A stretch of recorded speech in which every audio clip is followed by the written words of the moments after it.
Now, from the Columbia Basin, your local news source, this is iFIBER 1 News, presented in high definition.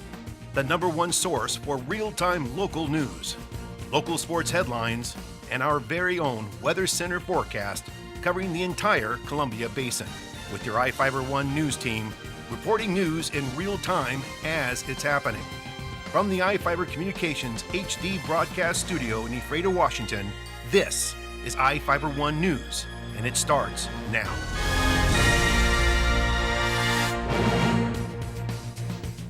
Welcome to iFIBER 1 News. I'm Alan Troop reporting news from around the Columbia Basin for Monday, August 19th. Tonight, we report on a Quincy man that drowned at the Evergreen Reservoir and how 2 men wielding shotguns tried to save a store but were arrested instead. We also look at how worried REC Silicon is about a trade dispute with China and how a large fire is still burning in Idaho. In sports, we report on some of the winners at the Moses Lake Roundup Rodeo and the first game for Moses Lake at the Babe Ruth World Series. Our spotlight story tonight is one last story about kids at the Grant County Fair. And we have the latest weather forecast for the Columbia Basin from the iFIBER 1 Weather Center.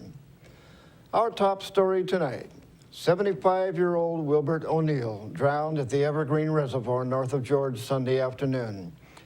Witnesses said they heard the man yelling for help, but by the time they got to the water's edge, they couldn't see him, according to a Grant County Sheriff's Office spokesperson. They called 911 at 1:40 p.m. to report the emergency at the Evergreen Reservoir, which is a few hundred yards from Burke Lake near Quincy Lake, north of George. A Sheriff's Office spokesman said the man's body was later recovered by Grant County Sheriff's search and rescue divers. Grant County Coroner Craig Morrison identified the victim as a resident of Quincy and determined that the man drowned. A man claimed he thought a group of newspaper carriers were burglarizing an optometrist store when he pulled a shotgun on them. On Sunday morning, about 4:25 a.m., a group of people gathered in the parking lot of the store to receive the copies of the Spokesman Review newspaper.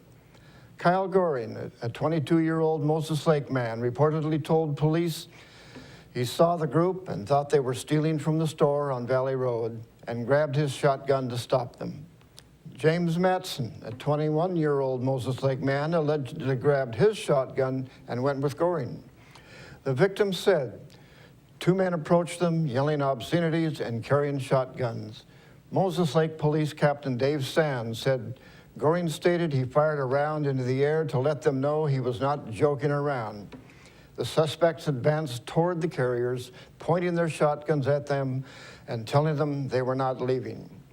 A female witness called 911. Goring and Matson were reported to have left the carriers and returned across the street to a residence on the 200 block of Loop Drive. Goring was arrested for several counts of assault in the 2nd degree and unlawful discharge of a firearm. Police are recommending to the Grant County prosecutor that Matson be charged with assault in the 2nd degree. A trade dispute with China threatens the future of an industrial plant in Moses Lake that makes polysilicon used to make solar panels. About 80% of the polysilicon produced at REC Silicon goes to customers in China.